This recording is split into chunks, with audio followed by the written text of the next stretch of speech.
Are your ulcerative colitis symptoms proving difficult to manage? Tremfya guselkumab can help you manage the cycle of UC symptoms. At 1 year, many patients taking Tremfya achieved clinical remission, and some patients also achieved endoscopic remission. Individual results may vary. Tremfya is a prescription medicine used to treat adults with moderately to severely active ulcerative colitis. Serious allergic reactions and increased risk of infections may occur. Before treatment, your doctor should check you for infections and TB. Tell your doctor if you have an infection, flu-like symptoms, or if you need a vaccine. Ask your doctor if Tremfya can help you manage the cycle of UC symptoms. Call 1-800-526-7736 to learn more, or visit tremfyaradio.com. This episode is brought to you by Honda. Introducing the all-new, all-terrain Honda Passport Trail Sport, the most off-road capable Honda Passport Honda has ever dreamt up. The Passport features increased ground clearance, roof rails on all trims, and available specially developed all-terrain tires.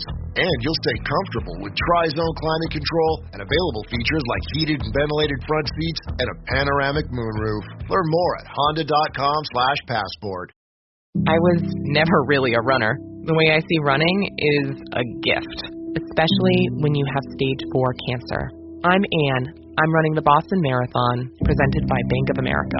I run for Dana-Farber Cancer Institute to give people like me a chance to thrive in life, even with cancer.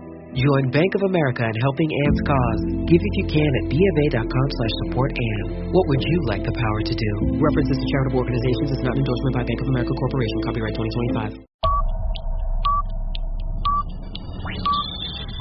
10, 9, 8, 7, 6, 5, 4, 3, 2, 1, 0.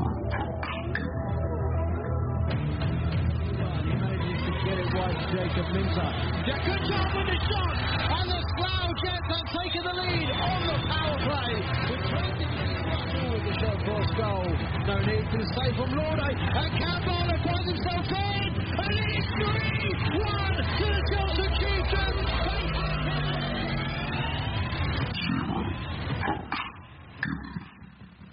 Hello and welcome to Zero Pucks Given, the UK Ice Hockey Podcast. We're in partnership with the Hockey Art Co, hockey clothing for hockey people, worn by the best and hated by the rest. Listeners to Zero Pucks Given get a 10% discount on everything site-wide from hockeyartclothing.co.uk when you use the code ZP10 upon checkout. We're also in partnership with Manscaped, the globally recognised male grooming brand, with top-of-the-range products such as the Weed Whacker, the Lawn Mower, the Dome Shaver and the Beard Hugger. Free t-shirt as well when you buy the Performance Package 5.0. You get 20% off when you use the code 0pucks20. You also get free shipping, so it's an absolute no-brainer to keep your balls nice and smooth. We are also on the Sports Social Podcast Network, the largest sport podcast network in Europe, boasting over 500 podcasts from more than 20 different sports, and we're delighted that ZPG Ice Maidens and Zero Pucks Given are a part of it. Well, welcome along to episode 161. We've done our roundup of a cracking weekend of Britain Division hockey, and now we're going something a little bit more broad spectrumed. We had a little look during the week. We can only actually find one other player that's managed to do this. We have one of the two, we believe, who has played at every level of the current NIHL structure. Absolutely delighted to welcome current Chelmsford Warriors forward, James Hounsome. How you doing, Stephen, fella? You right? Hey, how's it going? It's all going very, very well. Thank you so much for coming on. We chatted a couple of weeks ago, really, because we bonded over fucked knees. Yeah. And obviously I've been keeping an eye on the Warriors, being a Chelsea fan myself, so you've been sort of making your comeback from injury with them. How's it been going with the Warriors so far? I mean, it's good. They've got quite a lot of young guys, and I mean, like really young, like doing their A-levels young.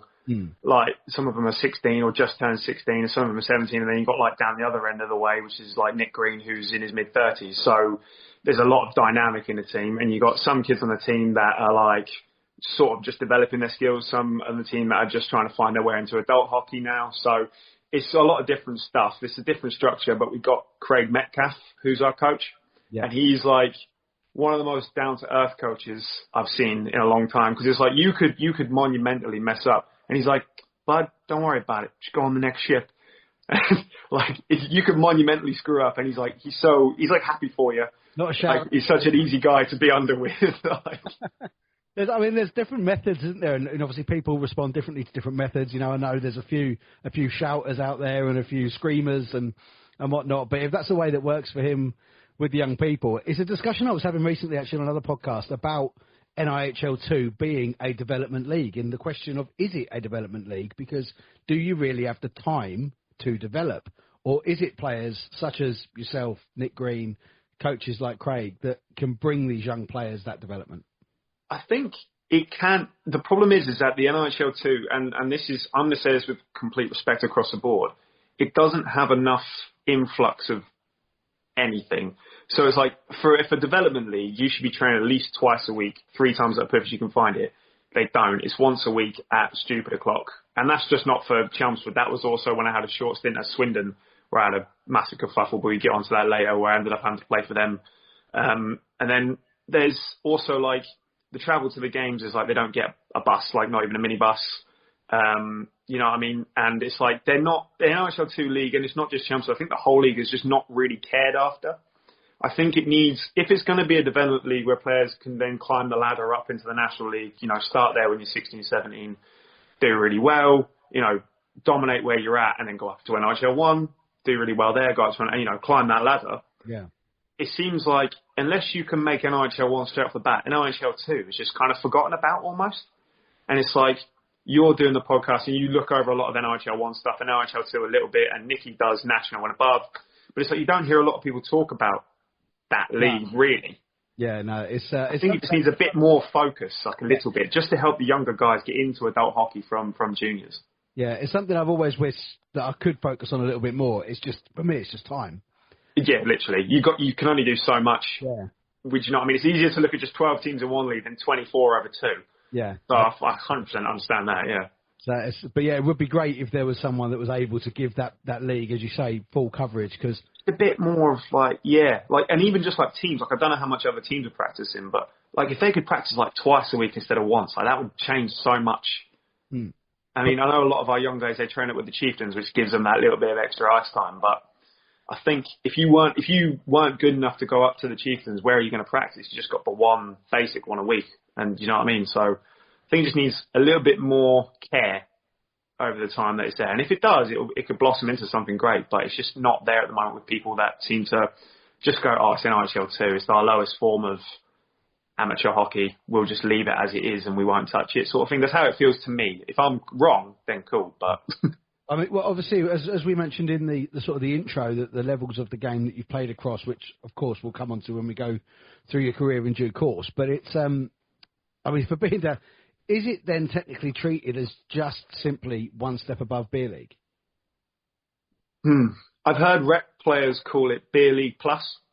To be honest with you, no. I would say, I mean, the beer leaguers like to sort of dog on the NIHL 2 a little bit. Because I would more credit than that, personally, I would. Yeah.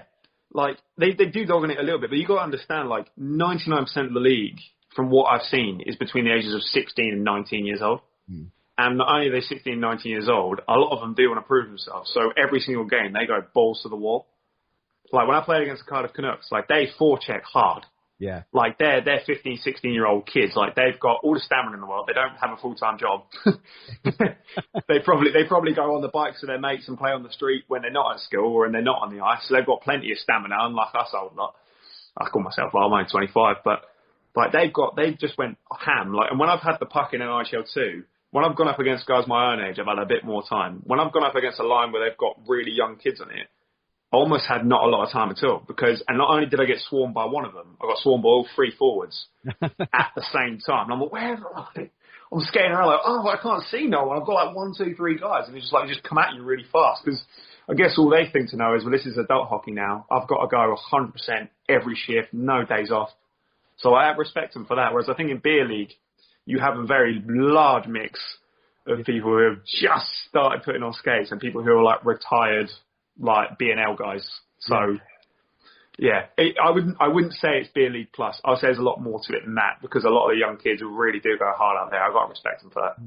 And on the Canucks, I mean, the way that they've set up down there, so I mean, this first year in the league, yeah, as you say, the setup's really good. They're able to provide free tickets to their games, which is giving them... They had a lot of fans when we went up there.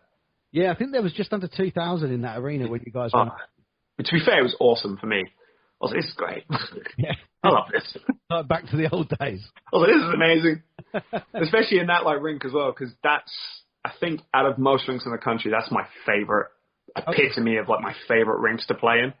Just love it there. I don't know what it is. I don't know if it's because you got that elite league shone, but in that rink with the atmosphere. But it's the ice is massive for one. So if you got a good pair of wheels on you, you can kind of fly around. Yeah. And it all opens up when you're going down ice. I had a great game there. Unfortunately, got shut out by the young girl who was in net. I forget her name. You brought her name up when we were talking earlier in the week. I was talking about Amelia Williams, the D. Amelia. Oh yeah, I remember Amelia Williams. Yeah, she was out there. I was really impressed with her as well. She moved the puck really well. Is it Gemma Davis? I think does she play up? Yeah, they had a young lady in net, and she stonewalled pretty much everything I threw at her. The kitchen sink, tire irons. I threw everything at her. I saved it all. And I actually got to a point where I shot the puck so many times, I went past her and just gave her a little tap on the pads, and I was just like, fair play. You stopped me. Well, that's awesome.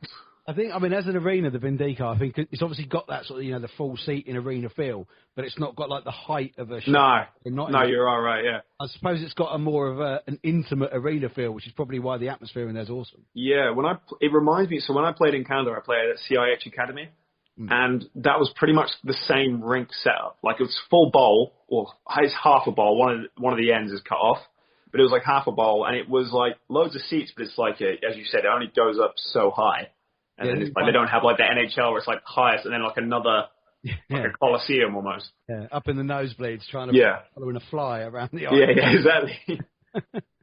But God, you keep jumping ahead, playing in Canada and doing this, doing that. Man, sorry. You're going to be here all night. That's in your career. Wow. So excited to be here. I must admit, when I announced that you were going to be on, Mark Saunders messaged me and he said, that's going to be a long one. Yeah. There's a lot to unpack here. That's what I absolutely love. When other people love talking, it really does make it a lot easier on me. Yeah. So obviously we said you're at the Warriors and you're sort of rehabbing from a serious ACL injury and then the surgery. So, without, maybe triggering any PTSD, I know it did that for me. I did mine. How did the injury happen? Then what was the surgery you had and how's the recovery going? Well, I haven't had surgery yet. You haven't? I'm playing grade 3.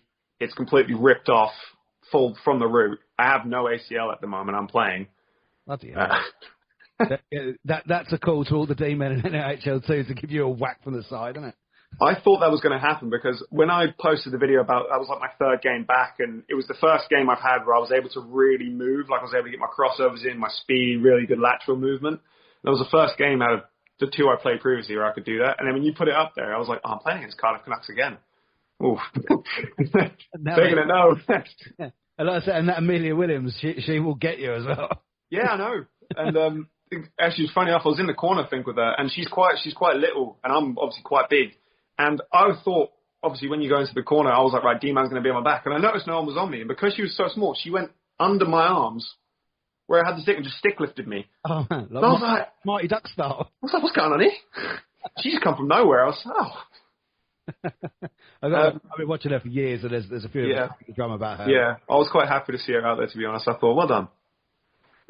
No, my knee, the reason I did it is going to make me sound like the dumbest hockey player on the planet, but I will digress with the reason why I did it.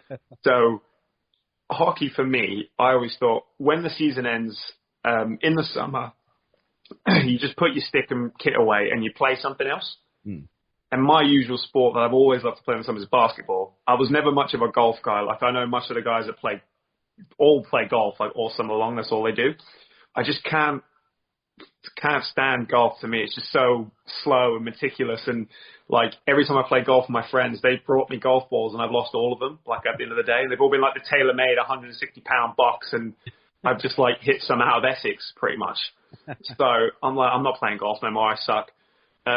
And that's to anybody out there watching this. If you want to have an easy win on the golf court, invite me.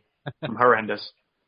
And basically, this year, obviously, I live in Burnham on Crouch now in Essex, and there's nowhere here to really play basketball. There's a school, there's a hall, but there's no nets in it. So I was like, oh, man, what can I play that's good? So I thought, I'll play football.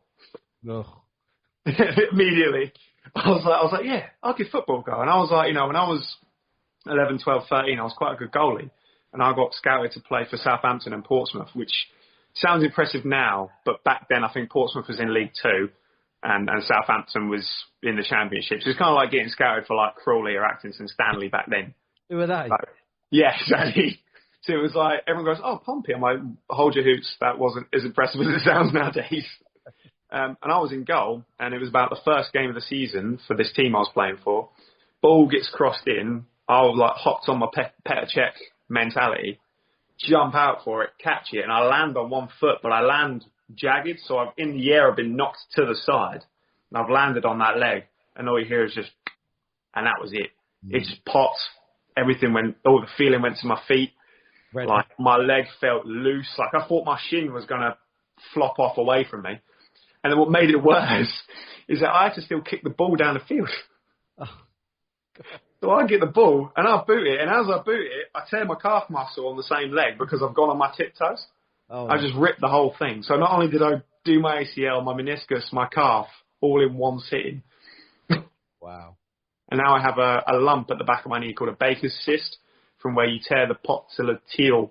Liam Chong will know what I'm talking about. Yeah. A popliteal, which is you have your ACL at the front and then you have your PCL at the back. I tore that slightly as well, which gave me a Baker's cyst. So I have a big lump on the back of my knee at the moment. Do you have to get that drained or? Yeah. Because it's the. I don't mind. I don't mind when I was your age, and I'm now nearly 40, and when you pop that synovial membrane that goes around the joint, and it all just comes. The heat in your leg is just. Mate, it was, and I had that Baker's cyst. What happened was I don't know what was happening to my knee at the time, but my knee began to bend naturally on its own back towards myself. So I was walking with a bent knee. It wouldn't straighten. And I was like, oh, this is bad. And my missus was with her family in Spain at the time, so I'm on my own at home. And I was like, oh, I need to do what's this. I was like, do you know what? I'll run a hot bath. So I ran a hot bath, and my leg was still bent. I'm trying to straighten it in the bath. I'm like pushing it down. Eventually I reached my toes. And the ball fluid at the back just then flattened out and straightened. And I was like, oh. Like the relief, like it just flattened out. It was the grossest thing I've ever felt on my person in my life. And I broke my collarbone with the bone coming out like this, so. Compound. Yeah, that's really ironic actually. When I did my knee, my wife was in Spain. But I had a 5-month-old baby. Oh, mate. Yeah. I'd say it was football. I got ball in the air, brought the ball down. As I planted my right leg, I got challenged for the right-hand side. And obviously where your knee's supposed to bend that way. Yeah. Mine went that way. Honestly, I mean, the first couple of days, I remember I was walking and my knee was like hyperextending that way, falling frontwards. I'd put weight on it and my knee would just give. And I'm sitting there like shitting myself. I'm like, I'm never going to wear a pair of skates again. This is it. Like, this is the end. Like for the first 2 months, especially because my calf was torn as well, fully. And I don't know if you've ever torn a muscle properly, like proper torn it, but a massive lump appears over where the tear is. So I've had a lump at the back of my knee, a lump on my calf. And obviously your calf is such an essential muscle for walking because you're pushing forwards.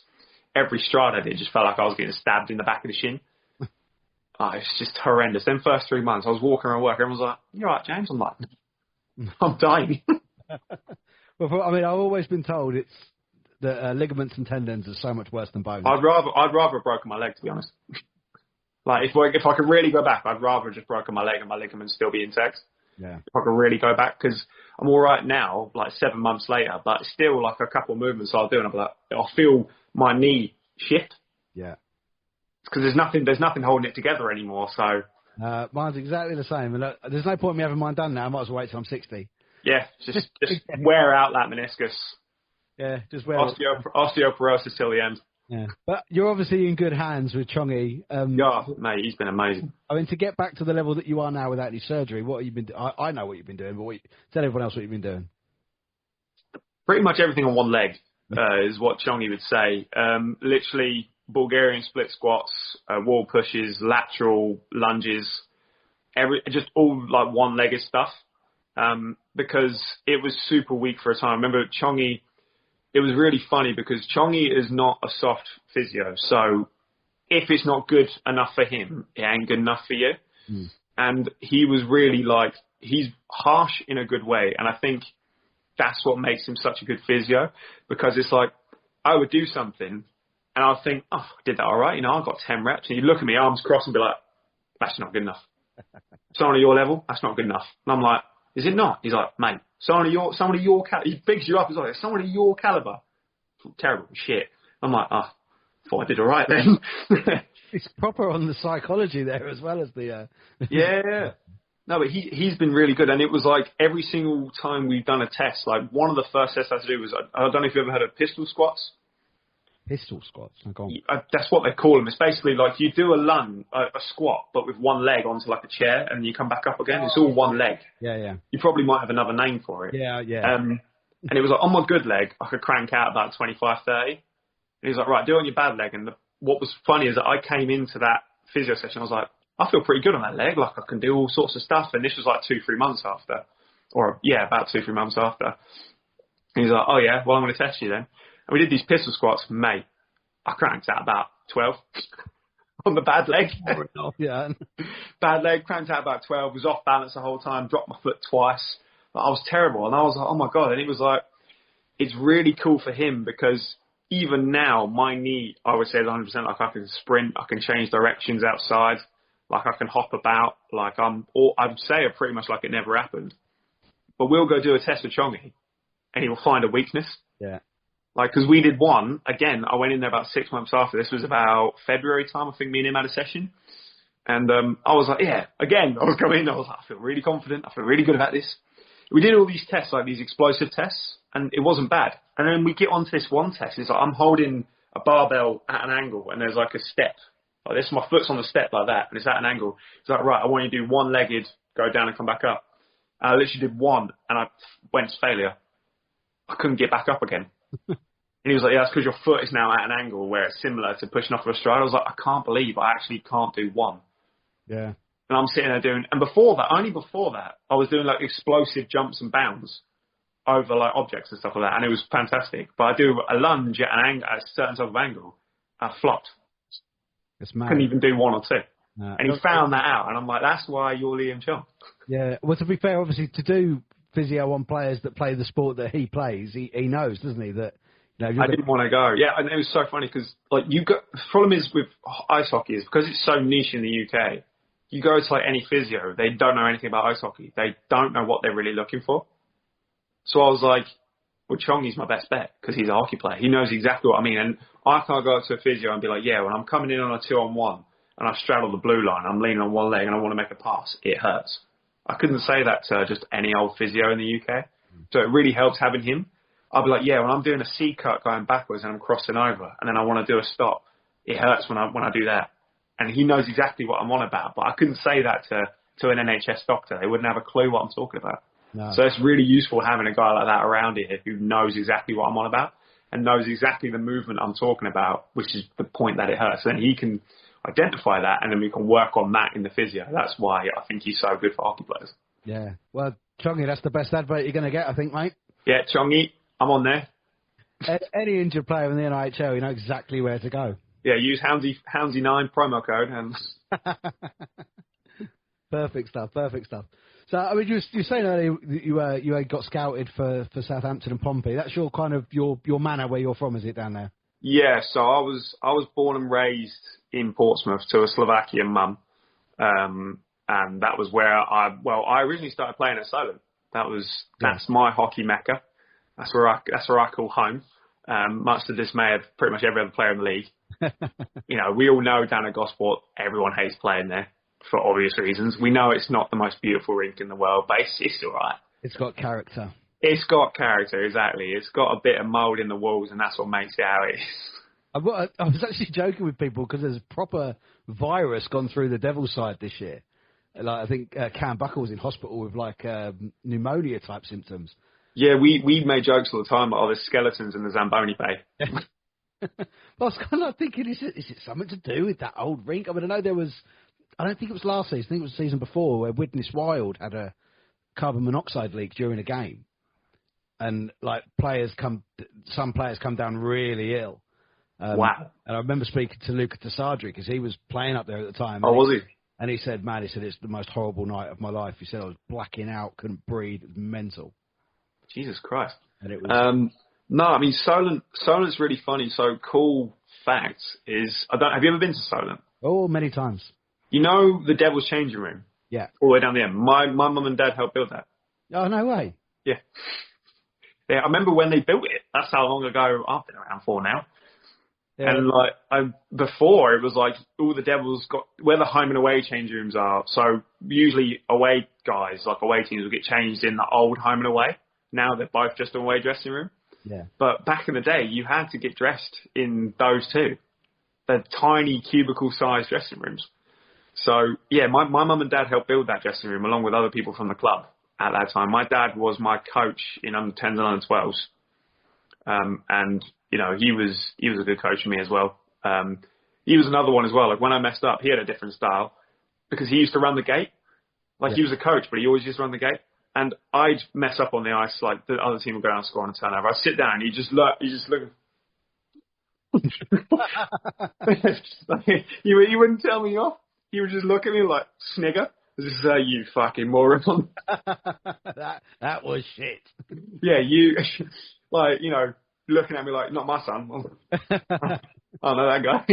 I think it's a club I've got so much time for. They've always been massively supportive of me and what I'm doing. I love playing there, yeah. I've got a lot of time for Muzza. It's the fans down there as well. They deserve, not that the rink is bad, obviously we said it's got character all up, but they deserve something a bit bigger, a bit better. Could it be a thing, you know, should they leave there? Would it be like West Ham leaving Upton? And yeah, could you imagine? You know, they might get into a nice, shiny new little arena and be shite. You never know. It was that was really funny because I remember how Solent used to look before it had the pub across the road and only had the Holbrook swimming pool. Where there's a car park that kind of goes around the back of it, near this, like across from the main road.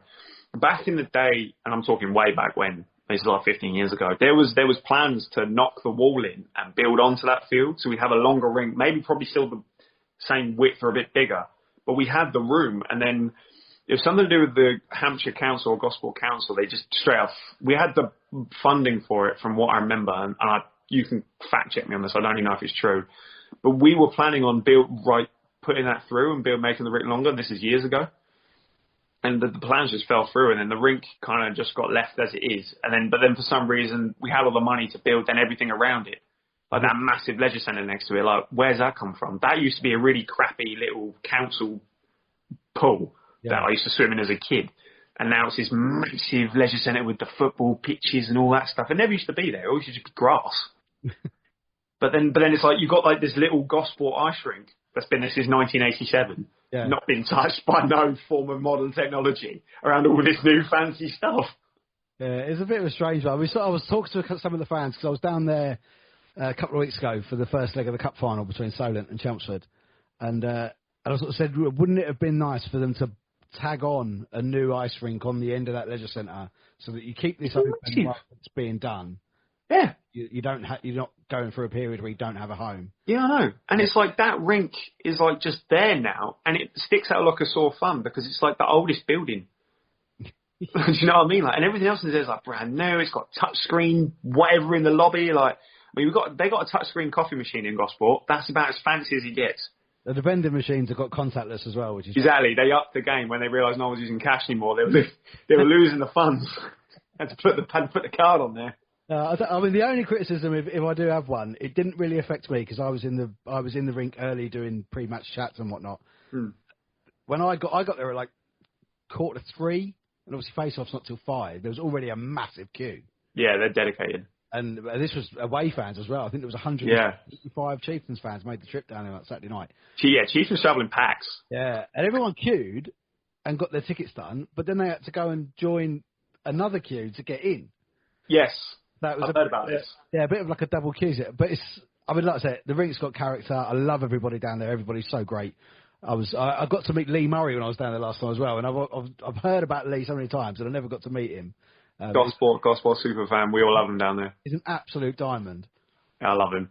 But he's so that was obviously your start then, and as you said, born to a Slovakian mother. Was that the influence? Yeah, I mean, to think my mother was born in two places that don't exist no more. One, she was born in Czechoslovakia, and on top of all that, she was born in the USSR. Wow. So to think two places that she's born in, they don't exist no more. No. And, you know, the Red Army would come to her town and play against the local team. So she had the pleasure of watching Trisiak, Karlamov, Varlamov, Boris Mikhailov, all that stuff. She had the pleasure of watching those guys firsthand, in the 70s and stuff like that. From that massive 70s USSR team. Yeah, so the Red Army hockey team, the famous one that we all know, the unbeaten, the mammoth of a team, she got the opportunity to actually watch them guys face on in her town.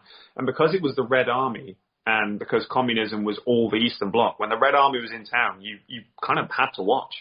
Because that was the golden, gymnastics, athletics and ice hockey in the Russian communist system.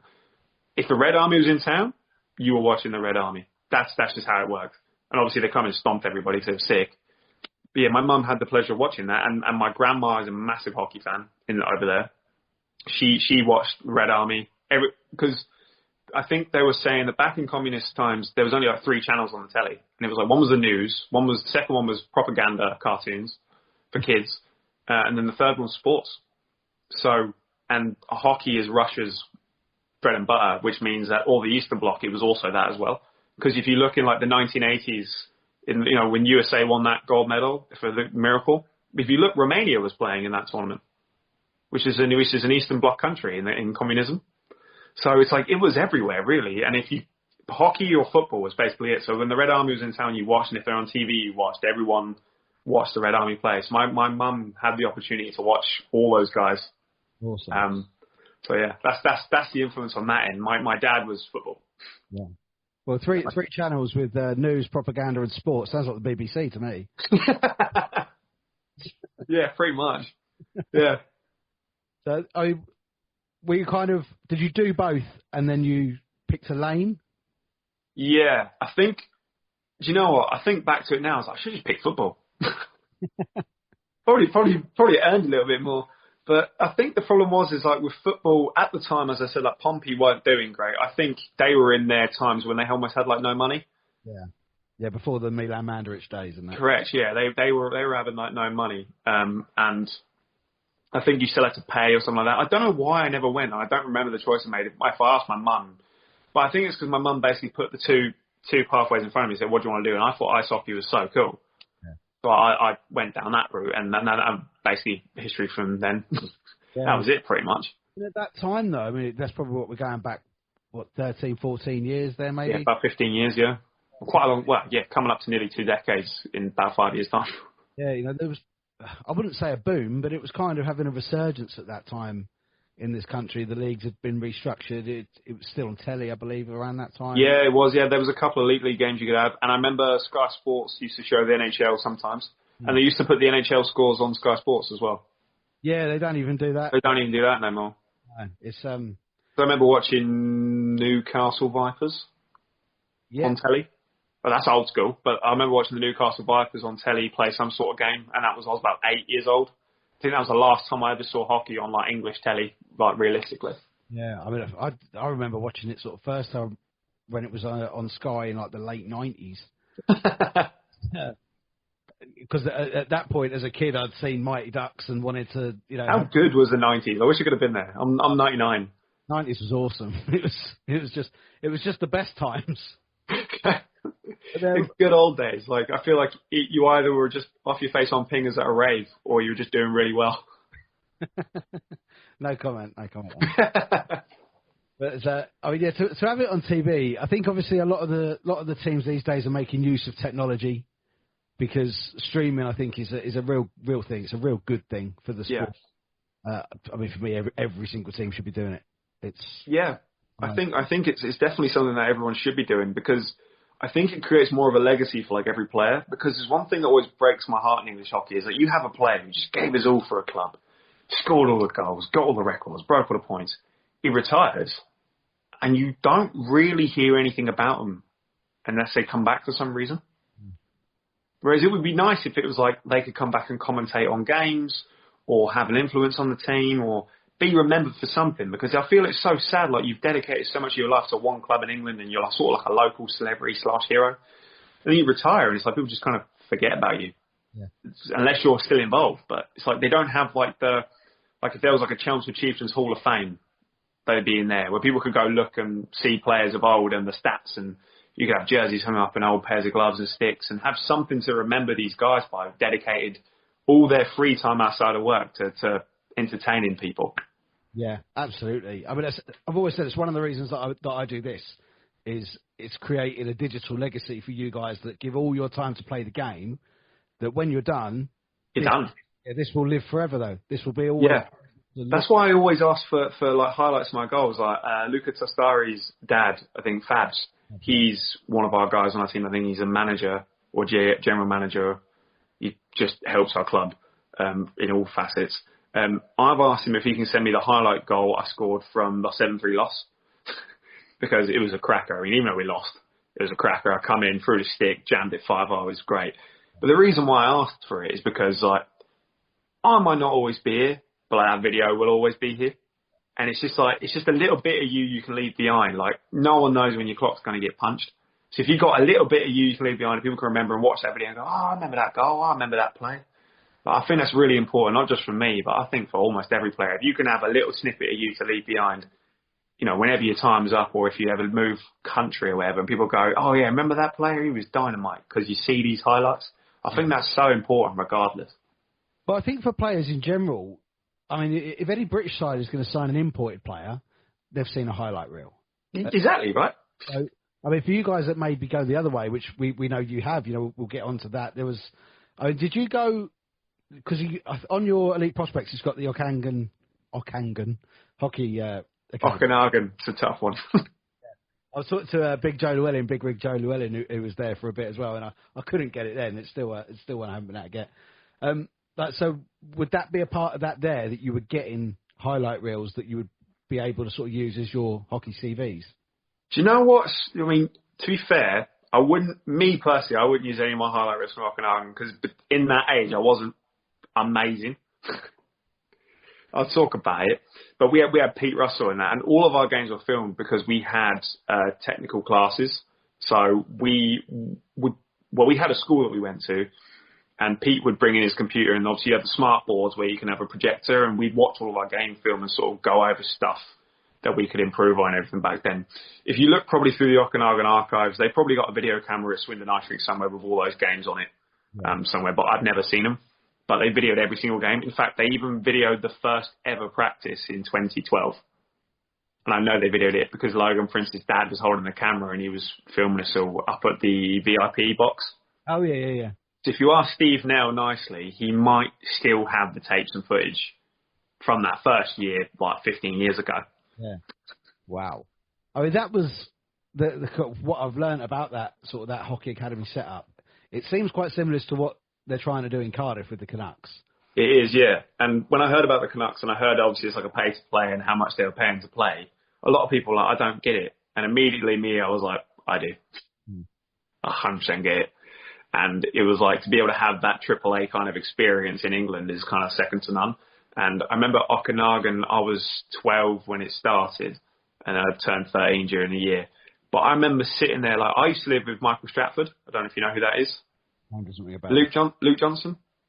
No, that name doesn't ring a bell either, I'm afraid. Stratty was a really good player. Luke Johnson plays for the Wildcats at the moment. I got to live with them for a little bit, and I remember it was like, I remember sleeping in bed that night. I was going to sleep, and I was like, we used to go on the ice 5 days a week in the morning. Like, and I remember sitting there going like, I get to play hockey tomorrow. And the next day. And the next day. And the next day. I was like buzzing about it, and I thought it was the best thing ever. Like, every practice for me when I was like 12, 13 years old was awesome because it was like I get to go on the ice every single day of my life. Whereas like before Okanagan, the most I ever got was 2, like on a Monday and a Thursday. So then it was like, I remember sleeping at night and I was so excited to go on to practice the next day. Like, I was buzzing, like I couldn't sleep some nights because I was just so buzzing to just skate around the cone for an hour. And what was cool is that we had Pete Russell, GB coach, Cardiff coach, and he was coaching us, and he got to bring that level to us. And regardless of your age, Pete treated you like a man. Like, talk to you like you're a man, shit you around like a man, talk to you like you're a man. 13 years old, 17 years old, talk to you like you were grown. And that really helped me in my life because I wasn't mentally strong when I was younger. You're always a bit kind of weak, especially me, because I was quite an emotional kid. But yeah, just being at Okanagan, I was just so buzzing every day to skate on the ice the entire time I was there. And yeah, it was awesome. And to be given like your own changing room, your own gloves, your own helmet, all the matching gear, and it was like, oh my god, like it's all Warrior stuff, and we're sponsored by Warriors. This is amazing. I get your Warrior sticks, and it was like I was 12 years old. I felt like I was in the fucking NHL. But that's awesome. Kind of experience. It breeds a desire for it. Yeah, it made me fall in love with the game, and it was like you look at the guys we had on that team. Like I don't know if do you follow a lot of NIHL? Very, very little, very small bit. Mainly Raiders because it's local. Well, Raiders for example. Like we had Ethan James in there. We had Ethan James. We had Matt Howlett, Harry Gulliver, like unreal guys. Luke Johnson, obviously I mentioned. A smattering of other guys, Ben Neversall, Ollie Stone. Like a lot of guys now have had like pretty decent hockey careers, and we were all on one team, and it was just great. And it was like a little brotherhood. Yeah. Every team I've been on, I've always been like sort of one of the most liked and the most chirped. So people like me, but they rib me all the time. I've always been that kind of guy on a team. I guess I'm just an easy target, to be honest, because I'm such a fucking just reek of undiagnosed autism. So I think I'm just an easy target, but yeah, it was good. And then the second year I played there, and then after the second year, I got scouted at conference to go play in Canada. And then that's when it sort of kicked off from there, and then the whole worldwide thing turned into, I was like Pitbull, so Mr. Worldwide, just everywhere. So you must have been, what, 14, 15 when that came around? Yeah, when I first got scouted for CIH, I was 14 years old, and my mum and dad stayed here in England, and I went over there because they had like a boarding school attached to the rink. Oh, cool. So yeah, that was another growing up learning curve. Like obviously you got to do your own laundry, wash your own plates, buy your own food. Well, not your own food. They have a cafeteria there, but you could like go to Walmart and buy stuff like your dorm room and stuff like that, and manage your finances. That's a big deal when you're 14. Yeah, that's. I mean, not only obviously is that a huge step as a 14-year-old to do that, but to do it in another country with minimal adult supervision, one would assume. Pretty much, yeah. Like we had the house parents who looked after the dormitory, but if they weren't there, it was Animal House. It was John Belushi, Animal House, man. It was wild. Like I had a player shit in my drawer. Fucking hell. He thought it was hilarious. I'm fucking like crying on the phone. I'm like, this fucking bastard is shit in my drawer. Where was he from? He was from Nova Scotia. Shit in my drawer. I was like, you bastard. And it was like food, mate. If you bought food back from Walmart, it's never safe. And it always used to piss me off because you'd buy like a pack of 24 Gatorade. You'd go out for a weekend. Like I had a girlfriend who was over there and she could drive. So I was obviously at her house every weekend. Come back from the weekend, pack of 24 Gatorade. They drank all of them, but they've left like the one. Like the one Gatorade, like the shit flavour that no one ever fucking wants. They left one. They left that one for you. Yeah, exactly. I'm like and it was never safe. And it was like, if you pissed off someone, you come back and your bed would be like flipped over. So it was just Animal House. You remained an easy target over there. Oh, mate. I mean, you talk about being liked and well-ribbed. I was well-liked, well-hated and well-ribbed at the same time. And was that because you were British or? Pretty much, yeah. Because I was a Brit, I was just like, everyone used to call you like gay because your accent. They'd be like, oh, listen to this guy's accent. Hey, James. They'd be like, hey, James, talk for a minute. I'd be like, you're right. They'd be like, listen to this guy. Look at this homo. And I'd be like, oh. I was like, my queen's on your money. Like, leave me alone. But one thing for me over there was that the level of hockey was a massive wake-up call because my last year at Okanagan, it was me, Jordan Kelso and Balin Pakosty on a line. And I got quite a lot of points that year before I left. And I went to Canada, and I think that year I got 8 in like however many games. So it was like I went from being like a fairly good player in the UK to being like the shittest player on this next team I was playing for. Was that your expectation, or did you go there with maybe? Yeah. I expected to go there and be shit, to be honest with you. And my mum and dad made me fully aware of that. Like, they've always been so supportive, but they were like, James, just to let you know, some of these kids are like en route to the NHL and to like NCAA Division 1. Like, these kids are going to be good. And I was like, yeah, I know, I'm kind of going to be like outnumbered a bit. But what I liked about that, though, is, okay, so my scoring numbers went down, and I think a lot of people from this country probably looked at my stats elite prospects and went, he's shit. He's not scoring. And they were right. I wasn't scoring. But do you know what I was doing?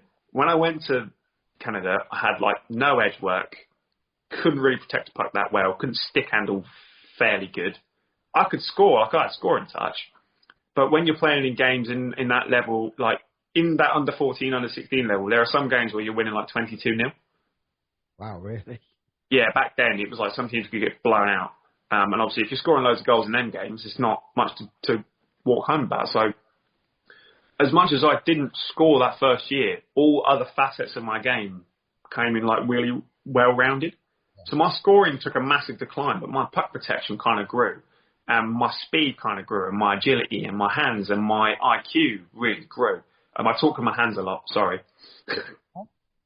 And everything around my game really grew, and my scoring kind of took like a back seat, because I guess my coach at the time, was Guy Girard, he kind of looked at me and was like, you have a lot of things, but not a lot at the same time. You can score, but you can't just be a scorer in hockey. Like, I also didn't back check that well. I didn't track my player that well. I didn't play positioning that well. So it was like, yeah, I didn't score, but I became really good at all other things. Yeah. That's what kind of helped. And then the next year was the same thing. I think I only had 2 goals the next year, but I became really good at like my speed. My speed became one of my best assets. Whereas like in England, Ethan James used to take the piss out of me most days, saying how slow I was. It used to be like, I've seen fucking glaciers move faster than you, James. I was like, yeah, I know. You're getting a goal in chair, how slow you are. That's Yeah, especially me and Ethan are really good friends, and we always rib each other all the time. But like he used to just make fun of me, and most weeks like, James, you're slow, innit? And I'm like, yeah, I know, I'm slow, I'm working on it. I mean, by bringing all that on, most people that watch the game will obviously appreciate that it's, as you said, a very large spectrum of things you have to be good at. You can't just be good at one thing to sort of be involved in the game. So would you say that was a steep learning curve, or did you take it in your stride? It was the first time I've ever been a healthy scratch, like not put on the game roster. Yeah, that's never happened to me in my life. I was like, I mean, I got to give myself some slack though, because I'd only started playing hockey when I was 8. So I'd only technically been playing for 6 years. And you're playing with guys who've probably been skating since they could stand. Yeah, literally. So I only actually kind of figured that out about a year ago. I was really hard on myself. I was like, I was really shit when I went to Canada. And I was like, I've only been playing for 6 years. Like, these guys have been on skates on ponds since, like, they were born. Like, they probably had skates before armbands. Like, so it was a steep learning curve. And it was also, like, over there as well, coaching softness still hasn't taken into effect. Like, I remember I would be in the dressing room, we'd be losing, the coach would come in and be like, you guys are playing like a bunch of... like, really give it to us. And we were like 14. But yeah, it was a steep learning curve because I realised, 1, I'm not as good as I thought I was. 2, these kids are definitely better than me. 3, I think I want to go home. like, I don't belong here.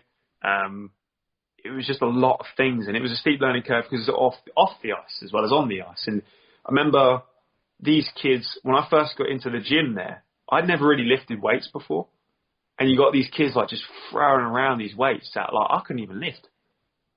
I couldn't lift anything. I was so weak. And I was like, in all facets, I was like, I am shit compared to these other guys. Like, and these guys aren't even the best guys in Canada, like, arguably. So it was like, yeah, learning curve was about as steep as Everest, mate. It was terrible my first year. I mean, the whole gym side of it, I mean, this country's caught on now. It has. Yeah.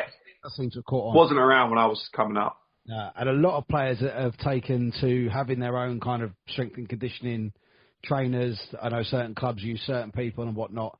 Yeah. Obviously, you're doing physio with Choggy now. Do you enjoy the gym? Because that always makes it easier if you enjoy it. Yeah, I mean, you can't see it because I'm sat down, but I do go to the gym almost every day. And that's why I can't see it because I'm sat down. Yeah, that's it. Let's move the camera up to face level. But no, I keep myself in pretty good shape.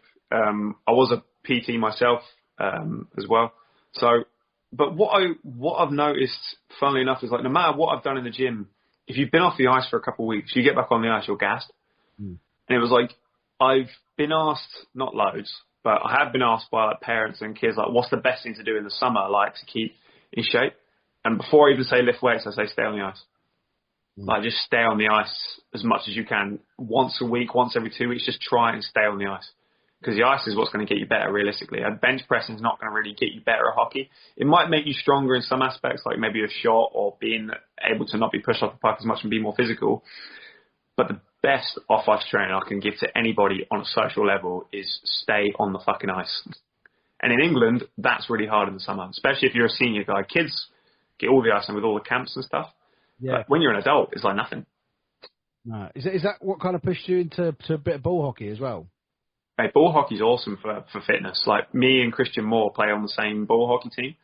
And, you know, me and him have always talked about, like, you're knackered at the end of the day because you're sprinting. I think it's 2 halves at 25 minutes, but it's running clock. And that's really good in the summer. I really do need to play it more than I should because I just don't have the time to play it. And the games are always up like in Newcastle or Sheffield. So yeah, there was one in Bisley, but obviously Bisley's closed down recently, so there's nothing there no more. But yeah, that ball hockey's been good, but I was a roller hockey player in the summer mostly. Roller hockey was like my jam. I love that sport. What was the sort of the differences for you then between roller and ice? Every time I've gone back on the ice after being on rollerblades, I feel like Bandy. Yeah. Like I have no edge work. Because roller hockey, you feel like there is a lot of similarities and you do skate the same, but for some reason, I don't know if other roller hockey players, but when I've taken my rollerblades off and put my skates back on, I feel horrendous for the first couple strides, and then I'll get back into it. But I don't know why that is. I don't know if it's because you're on an edge blade instead of a wheel, and that you can rock back and forth and it's curved, and then obviously wheels is a lot more of a flat base. I don't know. But I've always felt really rubbish coming back to ice after being on rollerblades. Yeah, I know a lot of players that do obviously play both sort of codes of the sport. And Callum Perella, he does. He's really good at roller. Yeah, like there's a few of us out there. We're lurking out there. We're out there. Yeah, but obviously, I mean, the hand-eye coordination is obviously still virtually the same. Oh, my hand. Oh, yeah. So for like your hands and shot and like scoring touch, it's amazing. Like your hands improve massively with roller hockey. It's really good for that. I would say to anyone, if they want to improve their hands, get on your rollerblades and play that sport because it's 4-on-4 non-contact. So you can get ran. So if you get caught with your head down, you kind of get bumped, but you're not going to get absolutely like have your head put through your ass. Yeah. And it gives you the ability to kind of slow up, look at the game a different way, focus on how to make a counter move if your first move doesn't work, learn where the triangles are in a defenseman, where you can put pucks through and skate onto them and stuff like that. It's really good for that sort of little stuff. And it also helps your IQ as well because you're able to then make those passes like no-look passes to players who are going to be in a position. And it allows you to slow the game down. It allows you to work on your individual skills rather than like your team play skills, if that makes any sense. Yeah, yeah. So your sort of time in Canada then at CIH, I think Everest Academy as well is on your list. Was that? Yeah, that was in Toronto. Really? That was because I had to get my GED or high school diploma, and I needed to graduate from high school. And at the school they had at CIH, they went onto an online schooling system. And it just wasn't working for me, so I had to go to a place where they had a proper school with like actual teachers and boards and classrooms and stuff. At CIH, it was like all on your computer, and realistically, you could just close your computer and not do the lesson. So it was just not good for me. So I had to go to a place where I was forced. Yeah, I had to go to a place where I was forced to learn and sit there. And yeah, I ended up finishing with the equivalent of 9 A stars in A levels and stuff like that. So I was a pretty smart cookie, even though maths, I was terrible. Fuck. Literally. How did you wangle an A star in maths then if you were terrible? What? How did you wangle an A star in maths if you were terrible? I didn't get an A star in maths. You didn't? Oh, you didn't? No, I got a C. I got a C in maths. Oh, but, I mean, I remember they had to give me, like, specialised maths just so I could pass. Was it, where was CIH then? CIH was in Ottawa, so I was in the capital. Capital of Canada, yeah. Was it different at all in Toronto? Obviously, I know there's Toronto's like a miniature New York City. It is indeed, yeah. Yeah, it's miniature New York. They try and be like New York. They call it the Six. All the rappers live there. Like, it's massive as well. It's a metropolis. It's like half of New York, pretty much. And everywhere, there's pretty much all nationalities there. Everyone that rich has lived there. The Raptors play there, the Marlies play there, the Maple Leafs play there, the fucking Blue Jays play there, all out the same sort of area. Yeah, so, it used to be. Well, I was there in 2002. It used to be the same arena. Yeah, pretty much, yeah. I remember the Raptors played out the Sky Dome, something like that, back in like 02. Yeah, and the Sky Dome would have the Raptors, the Argonauts, the American football team, yeah, and the Blue Jays all play in the same place, and all the seats would move. Yes. Yeah. I remember watching a documentary about this basketball player who played for Raptors, and he talked about how the atmosphere in the Skydome for the Raptors was so rubbish because it was a basketball game, yet it had an open top arena. Yeah. It was a bonkers place. It's one of my favourite places on earth. As you say, it's a little New York is my favourite place, but Toronto's my second. So yeah. I mean, it's such a clean city as well. It was, yeah, and it was like, you could go across the lake to Burlington, and you could look across the lake and you see like the skyline of Toronto, and you see like the CN Tower and everything like that. Yeah. It's really cool because you're like, that's where I live, and it's like you can see it just over the horizon. It's like the big city, and it was like, yeah, the six, I'd call it. Close to Niagara as well, which is always a bit of fun. Yeah, always a bit of fun. And then you had a bit of time with GB under-18s. So how was your transition to playing with British guys after playing with a lot of nationals? It was lovely. It was lovely because that GB team was pretty stacked. Like, for instance, like, for pick name of the hat, Kirky was on it. Liam Kirk was on it. And like that tournament was super weird though because it got to a point where we were playing a game against Croatia or something like that. And it was like, oh yeah, the way the point system had worked, it was like every team had a shootout, had a win, had a loss. Every single team. I don't know how that happens. And then it was like, oh yeah, if you win this game, you have a chance at a gold medal position. If you lose, you might get relegated. And we were like, hey? It was what's going on? So we lost to Croatia. And then we ended up coming 5th out of 6, or 4 out of 6, because we beat Romania eventually. But that team was pretty cool because a lot of the guys back then, they were on apprenticeships in the Elite League. A lot of guys were playing overseas. There wasn't a lot of guys in that team who were playing in the UK at the time. Unless it was for the Elite League. Like we had Jordan Boesa as well.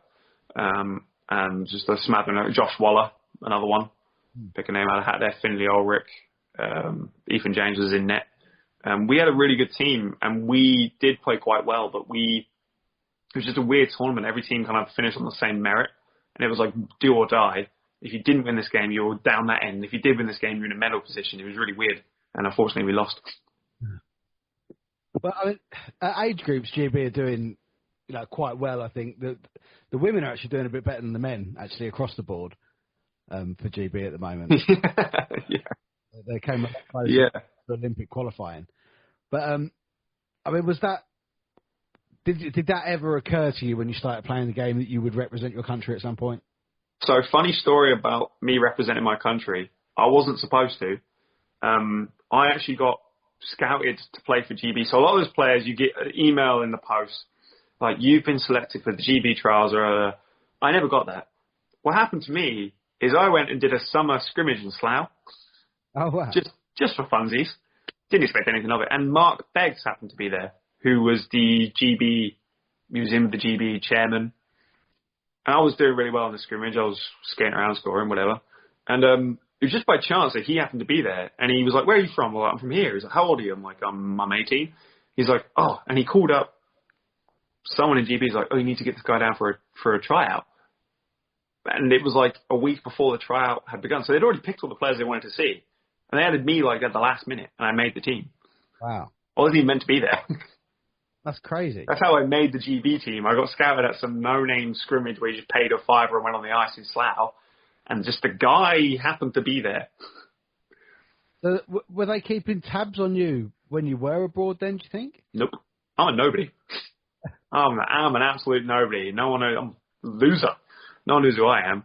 It was only because I went to that scrimmage and I did well in that scrimmage that I got spotted to go to just a trial. And then in the trial I did really well. And then obviously you make it through all the stages and then you get picked for the team. But yeah, that was how I made that team. I was not on anyone's radar at all. That's astonishing. Absolutely astonishing. And then you headed back and played a bit in America. Yes, East Coast Spartans. That was fun. Yeah. Was there a massive difference between American and Canadian? Hockey. Yeah. Countries, yeah. Hockey. The American game, Canadian hockey, I think, is really like balls to the wall, old school, get rough and dirty, get the fucking job done, hit everything, pass everything, shoot everything. Whereas American hockey is a bit more like, let's try and be super skilled and win this thing. Like, we'll hit and we'll chirp and we'll get a little bit dirty, but if you can make a really nice saucer pass over 2 sticks to a guy for a breakaway, that's awesome. Like in America, in Canada, they really emphasize like dumping and chasing the puck. Like if you haven't got an option on, dump it. Whereas in America, it's like, oh, if you haven't got an option, let's turn back, let's regroup, let's make a couple passes, let's try and break into the zone together as a team. Because they always thought dumping the puck is just kind of giving the puck to the other team. Yeah. So they were like, no, let's try and make something out of this because the puck's in our possession. Let's just try and do something with it. And it was very rare that any coach over there would be like, oh, I need you to dump and chase. Unless there really was nothing on, they wanted you to make plays out of nothing. So that kind of helped my game in a way of like, if I saw there was nothing on, it was like, okay, turn back, maybe recycle it to the defenseman, do a transition, or the wingers come back, we'll try and go in again. It was like they didn't really want us to throw the puck away and then be really grindy about it. They wanted every player to have a certain level of skill. Yeah. But there's both, certainly good parts of both methods, actually, I suppose. I mean, you see a lot of teams in Britain that will not dump and run as such, but they'll play the longer pass to try and get a touch so they avoid the icing. And then then all of a sudden, yes, that other team might have the puck, but you've forechecked them all the way back to their own D zone. Yeah, exactly. And it was like they really wanted us, like power play breakouts were super key. The power play was super key in America. Like they wanted a specific setup, make this pass at this time just to set it up. And it was like when you're skating with a puck, you want at least a man with support so you can make that little short pass. It was like a lot of things, and it was like in the zone, you want to keep cycling it. And it was like when you get a shot on net, everyone crash. And I would say that was the difference. Like in Canada, it was like, you're a grinder, you're going to grind. You're a two-way guy defensively, you're going to play good defense. You're a shutdown D, you play shutdown D. Whereas like in America, it was like, okay, you're a grinder. But when you get that puck, fucking go. Like, I don't want you to dump and chase. I want you to try and use some skill and beat that guy and try and get it into the zone and then try and set up. Yeah. Whereas in Canada, it's like, you're a grinder, dump it. Like, they wouldn't, if you had like a notable reputation of what kind of player you were, you had to play like that player. You were just boxed in. Whereas like in America, it's like, no matter who you were, they wanted you to be a skill guy to a certain degree. They didn't want to be like someone go, I'm a defenseman, I don't need to know how to stick handle. It was like, no, you need to stick handle as well as our top guy. Like, everyone needs to know how to do these things. And I think that was the difference. They wanted everyone on the team to be a skill guy, but also have the element of like, okay, I'm a grinder. Tonight's the night where I've got to go out there and make 10 hits. But if I get the puck, I'm going to be able to make a nice pass. I'm going to be able to skate it, make a move, and make a pass, even though I'm just a grinder. That's kind of like the difference that I found. Yeah, that sounds like quite a nice sort of a psychological blanket almost to have around you, like an extra layer of belief. Yeah.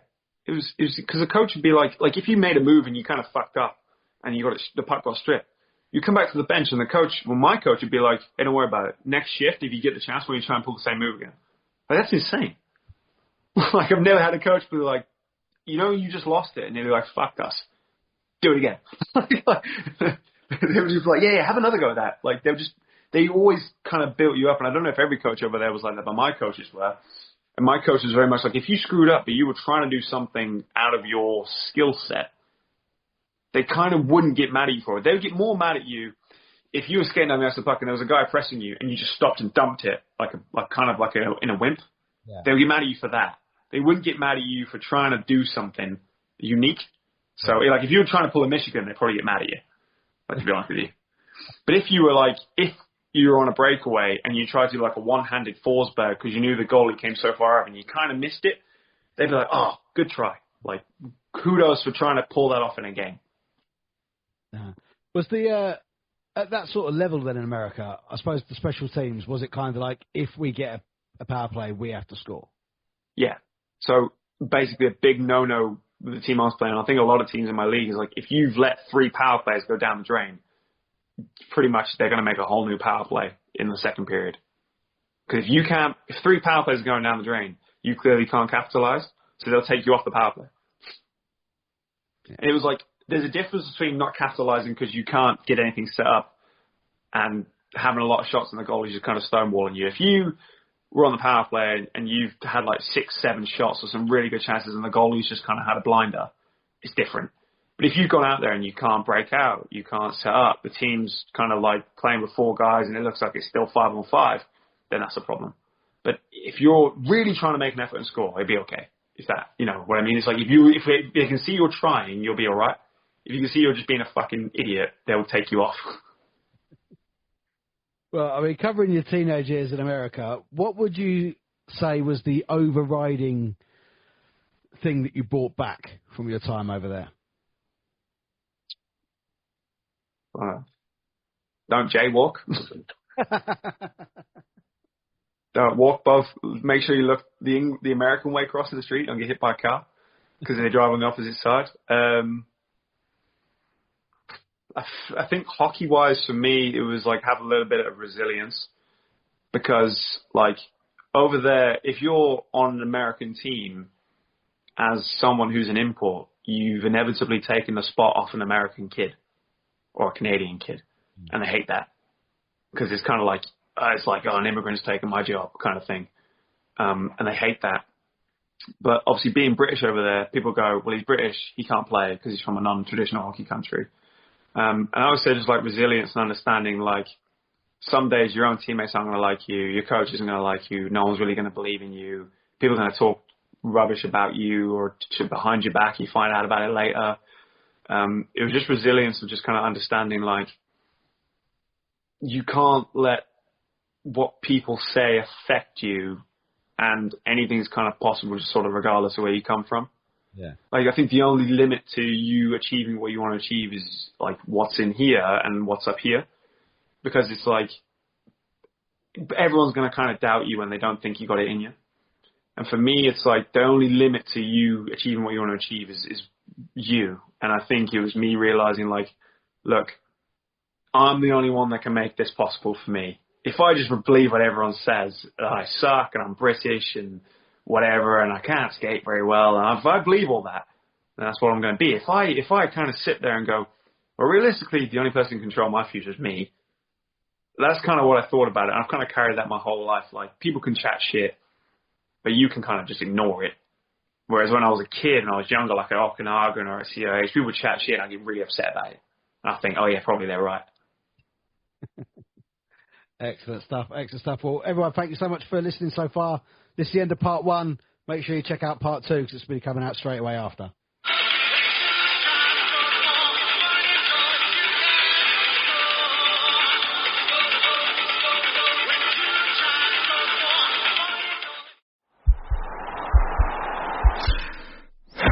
This podcast is part of the Sports Social Podcast Network.